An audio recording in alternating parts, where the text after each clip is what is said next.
Физиологи в Коми серьезно обеспокоены здоровьем школьников. Их исследования показали, в последние 10 лет количество подростков, страдающих от лишнего веса, увеличилось на 5%. Связывают это ученые с ритмом жизни. Что любопытно, и среди взрослых та же проблема. Каждый четвертый житель региона не может похвастаться идеальным индексом массы тела. Виктория Палкина детализирует. Ксения Третьякова на сессию в столицу Коми приезжает 3 раза в год. Здесь она учится в лицее для одаренных детей. В родном Вуктыле закончила 10 класс. Ксюша знает, что ее сверстники из Сыктывкара начинают учебу в 8 утра. В ее школе первый звонок в 8:30. По словам школьницы, время идеальное. Эти 30 минут можно еще дополнительно потратить на сон и больше выспаться. А хороший здоровый сон – это залог успешного дня. Ксения не скрывает, она сова. Спать ложится практически в полночь. Ученые Коми говорят, ничего удивительного. Возраст с 15 до 17 лет диктует свои правила.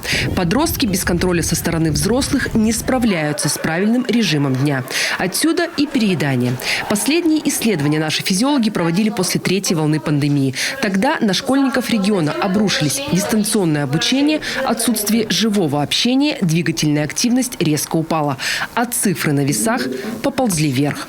Во время пандемии как раз повышается, нарушается пищевое поведение и повышается риск развития ожирения. Возможно, это именно связано с этим, потому что дети не могут, в общем-то, может, они испытывают стресс, и для того, чтобы компенсировать эмоциональные нагрузки, они изменяют пищевые предпочтения, потребляют больше сладкой пищи, высококалорийной. Физиологи отметили еще одну особенность. Чем позже начинается учебный процесс, тем меньше ребенок склонен к перееданию. Для нашего региона идеальное время – 8:30. Но сегодня из-за загруженности многих школ позволить такой режим работы могут не все учреждения. Виной всему вторая смена. А потому ученые советуют пересмотреть семейные пищевые привычки.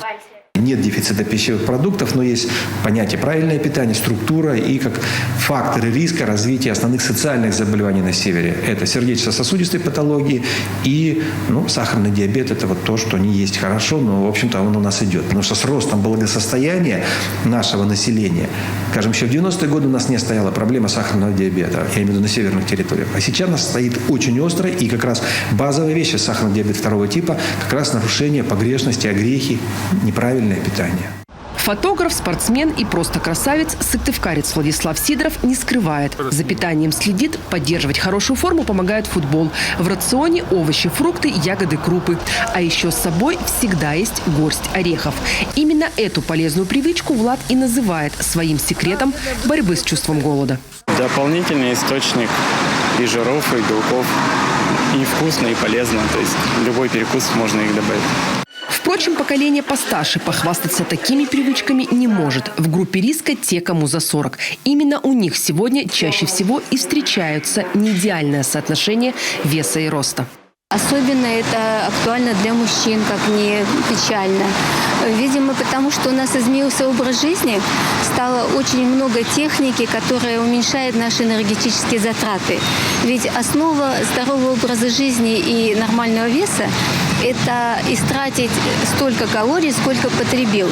За 2-часовую тренировку Ольга Чугаева тратит больше 300 калорий. А ведь это немного. Сегодня девушка с дочкой занимаются в клубе акробатики, ставят семейные номера. Ольга своими параметрами с медицинской точки зрения может гордиться. Рост 170, вес 52. Но даже эти цифры сама она называет неидеальными. Говорит, есть к чему стремиться.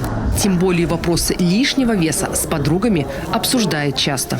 Среди моих, например, подруг эта тема очень актуальна, хотя они не все вот прям такие пышечки, так скажем, то есть следят за питанием, да, то есть как минимум не есть на ночь, там не есть какие-то жирные вещи, да, там, это 100% есть, спорт, безусловно, присутствует в какой-либо мере, да, вот, и сон, я думаю, что это тоже относится сюда.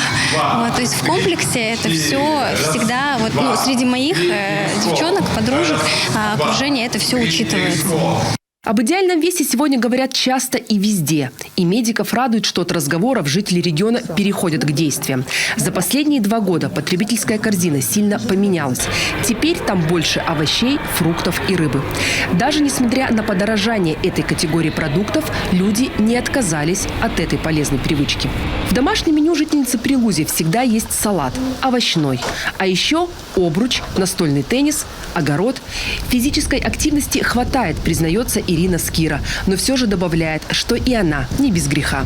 В здоровом рационе всегда есть место для вкусной и не совсем здоровой пищи. Нарушить люблю, но живу по принципу: бодрость духа сохраняй, никогда не унывай. Жить как можно больше века. Вот признание человека. Вот идеальный образ жизни, по мнению медиков. Загонять себя в угол принципами здорового питания не стоит. Достаточно просто пересмотреть свои пищевые привычки и сделать выбор в пользу более полезных продуктов. Возможно, уже скоро на упаковках даже появятся специальные обозначения. Так, активисты проекта «20 идей по развитию России» предлагают внести на законодательном уровне обязательную маркировку всех продуктов питания, содержащих повышенное количество сахара, насыщенных жиров, натрия и калорий, и ограничить рекламу таких товаров. Собственную систему маркировки уже предложил Роспотребнадзор. Однако ее исполнение для производителей и торговых сетей пока является добровольным. Впрочем, в этой борьбе с лишним весом решающая роль остается за обычными людьми. Каждый сам для себя должен решить, что ему важнее – взять в руки обруч или лишний раз открыть холодильник. И, конечно, не стоит забывать про здоровый 8-часовой сон.